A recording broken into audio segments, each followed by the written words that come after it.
So it's time to add the smaller details. I'm going to start with the glasses or sunglasses, and this time I'm going to use the ellipse tool.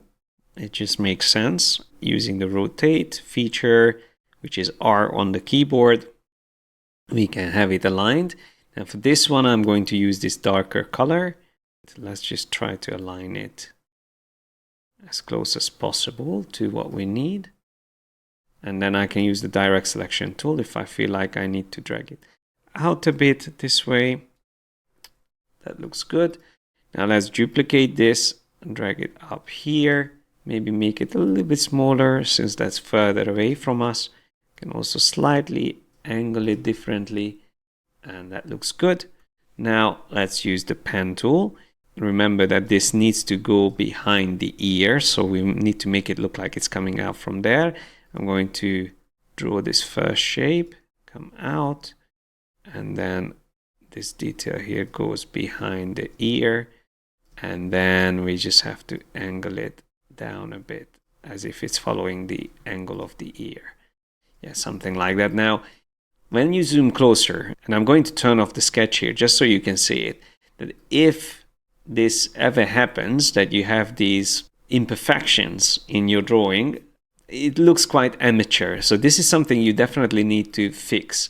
The thing here is that if I wanted this shape to go behind the ear, first I have to separate the ear from the face, because the glasses obviously have to be in front of the ear, but then the ear should be in front of this detail.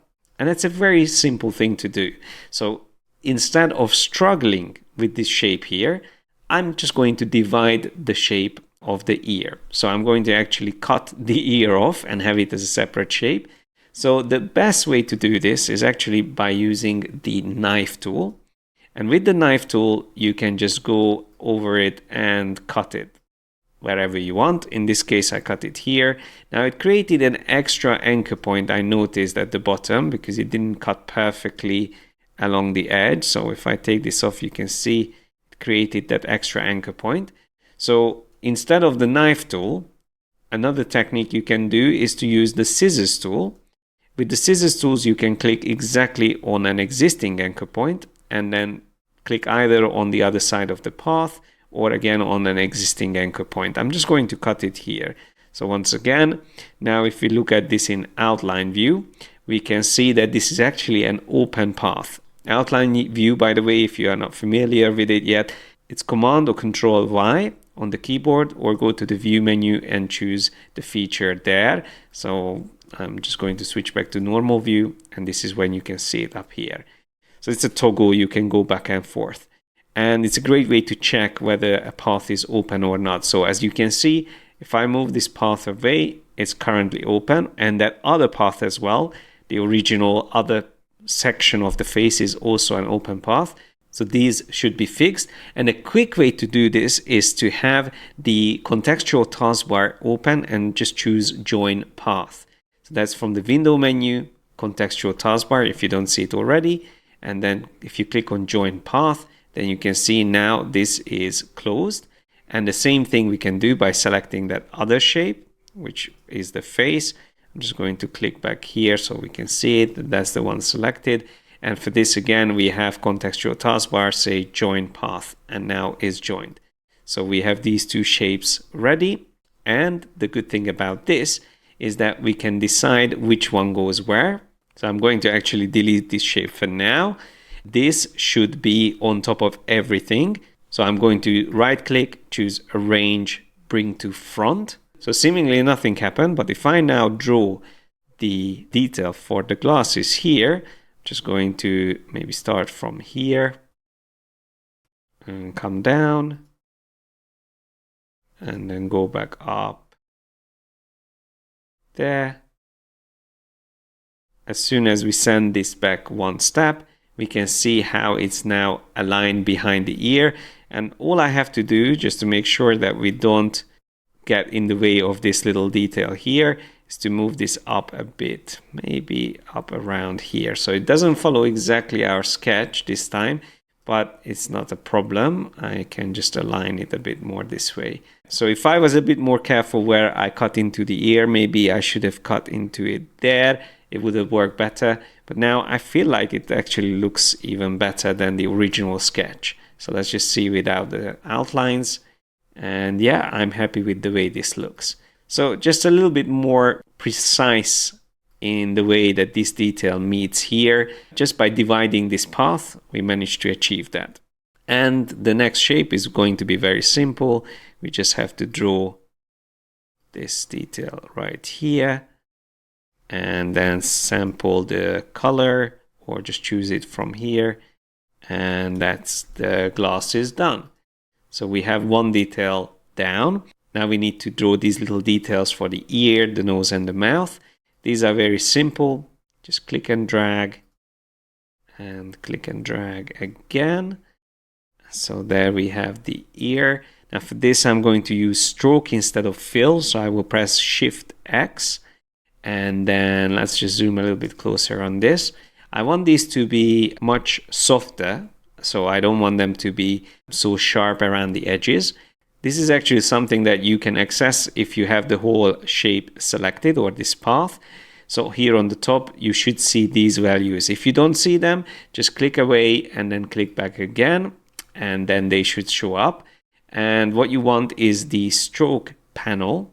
And from the stroke panel, click on the round cap option. There's round caps, and also I want round corners.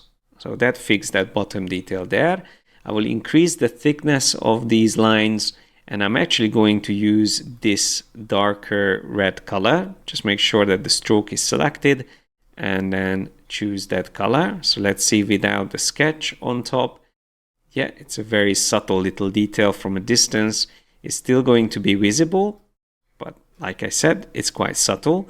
And the good thing about drawing this is that next time, now that we are drawing the rest of the details, we don't have to re-enter all of these values. It's just going to copy whatever was used last time. So I'm going to turn back the sketch, and then I will have the pen tool selected and click for the mouth. One shape, Control or Command click away, so you deselect the previous path, and then you click, and click, and you have the nose. So let's see again without the sketch. That looks good. Maybe this can be a little bit more in. Keep it smaller, and then let's zoom out. Yeah, we can change the colors later, but for now I think that's going to work. Now we have to also have an additional shape here. I'm actually going to copy the existing ellipse. Command C, Command F, or Control C, Control F to duplicate in place. Align it. And then we will just change the color of this to the slightly darker color, but make sure it's applied to the fill, like so. Yeah, that looks good, but it needs to go behind the hair details. And this has to go all the way back as well, just like that. Let's see without the sketch. Yes, that looks good. I actually need to have this shape selected a bit and adjusted. I'm going to drag this in until we have a better alignment there. And I just noticed that there's actually two anchor points here. One of this needs to be removed. And a good technique for this is to have one of them selected that you don't want to use anymore. Use the delete anchor point and then shift click on the point you want to remove, which will try to retain the original shape as close as possible. So this is once again the delete anchor point tool, with which if I just simply click on that anchor point, it changes the shape too much, but by shift clicking on it, it retains the original shape as close as possible. And then this shape right here, if you ever have this problem of having one side curved but the other one doesn't have a handle point, you can just use the convert anchor point tool, which you can again select from here in the options bar, or while using the pen tool you can hold down the Alt or Option key and then click and drag it out. However, again, as you can see, this messes up the original shape. So here's another workaround. If you want to fix this without distorting the original shape too much, then just switch to the curvature tool, double click on that point, and then double click again. And see, it's already fixed it, and it actually jumped back to the way it was before. So now it looks great. This shape here looks good as well. I'm happy with the results. This one can come up a bit more, maybe somewhere around there.